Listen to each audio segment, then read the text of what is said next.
Всех приветствую на канале.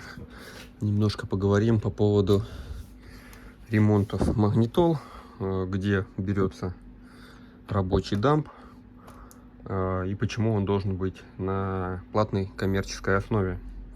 Часто, просто прилетает очень часто: дай дамп, скинь дамп и так далее. Причем, не понимая, люди пишут: скинь на что угодно, то есть даже не видели, есть ли такая магнитола, или была такая магнитола у меня на канале в работе, или не была. То есть все равно просят скинуть постоянно какой-то дамп.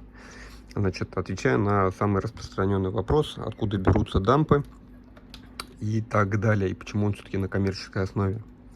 Значит, вот сегодня пришла магнитола, у нее был отвал по Android плате.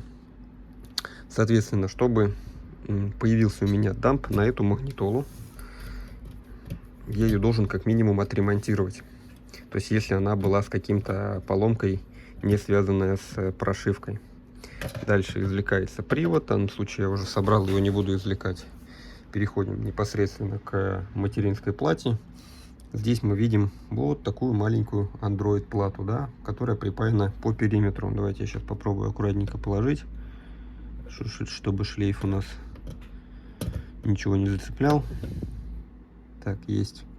Здесь мы видим вот такую платку, которую нужно, во-первых, отпаять от корпуса.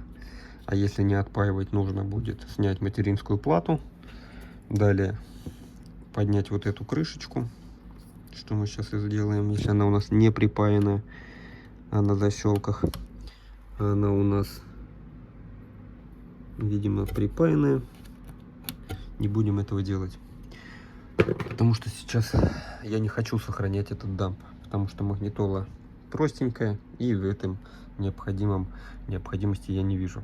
То есть даже если придет такая магнитола второй раз,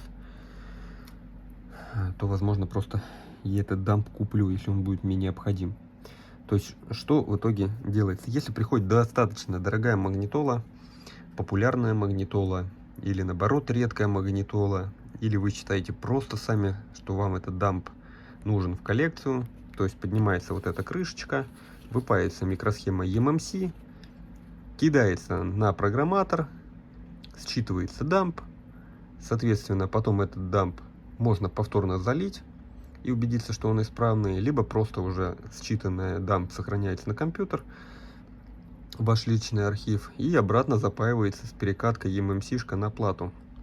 Вот так вот и появляются дампы в мастерских. То есть они не рождаются на непонятно откуда, кто-то их там скидывает непонятно какими-то образами. То есть все дампы, которые вы видите в сети, это все пользовательские данные. То есть кто-то когда-то потрудился в процессе работы, снял микросхему, вычитал ее и так далее. То есть зачастую у нас также приходит большое количество магнитол, которые просто после какого-то ремонта, выгоревшего ключа, не связанная, короче, поломка с программным обеспечением или даже с программным обеспечением, то есть дампик вычитывается.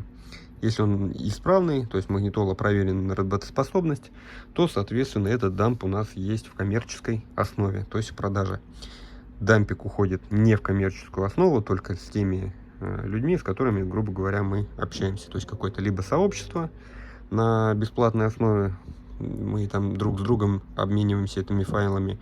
Но вот так вот человек, который пришел с огорода, непонятно с какой площадки и так далее, просто сразу сходу кидает сообщение: привет, дай дамп. Ну, то есть как бы такие сообщения игнорируются. Все такие сообщения отправляются либо сразу в коммерческий раздел, то есть озвучивается сумма за дамп, хотите делайте, зарабатывайте, и при этом нужно поделиться с тем, кто потрудился перед вами, то есть сохранил этот дампик. Вот так вот. То есть либо на взаимопомощи, то есть соответственно в какой-то группе люди обмениваются, и тогда проблем нету. То есть те люди, которые помогают в сообществе, они обмениваются этими файлами самостоятельно, бесплатно. А если даже и платно, то уже как бы на более лояльных, скажем так, цифрах. Вот как-то так. То есть вот посыл такой видео именно по обращением постоянным в личку. Будьте добры, потрудитесь, сами скачайте какие-то файлы. Если вы пытаетесь что-то просить, вы предлагаете взамен либо какую-то материальную компенсацию, либо взамен какой-то файл, который, соответственно, у меня которого, допустим, нету, либо что-то взамен по связанное, в общем, с ремонтом. То есть на такой основе можно вести диалог. А диалог, который приходит с требованием «дайте мне дамп», да вы еще за это деньги просите, да вы совсем офигели, да пошел ты туда-то, туда-то. То есть такие сообщения либо игнорятся, либо отправляются в бан, либо ищите самостоятельно, добывайте магнитолы самостоятельно, вычитывайте эти дампы, занимайте ресурс своих жестких дисков, чтобы вы понимали, очень много современных магнитол, это которые уже по 32, 64, 128, 256 гигабайт. И этот дамп просто весит достаточно большое количество памяти. А если это все убрать взять, точнее, в большой масштаб сохранения всех дампов, которые существуют в ремонтной мастерской, то просто жесткого диска на 2 терабайта практически не хватает. Вот. Поэтому давайте будем как-то более относиться к этому с пониманием. Либо сразу пишем, нужен такой-то, такой-то дамп, готов там оплатить такую-то, такую-то сумму, либо просто там могу предложить такую-то, такую-то прошивку взамен, то есть, ну или так далее. То есть не по принципу вымогательства, скажем так. То есть я никому ничего не должен. Я делаю свою работу, сохраняю эти дампы для личного пользования и, соответственно, могу распоряжаться ими как в коммерческой основе, как в бесплатной основе, как обмен в группах, которыми мы дружим и так далее. Поэтому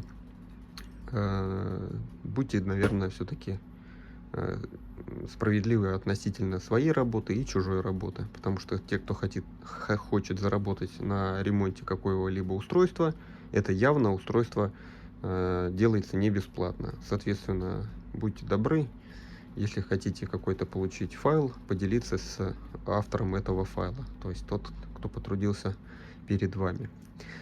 Так что, думаю, на этом видеоролик мы завершаем. Всем удачи в работе, всем пока, до новых видео.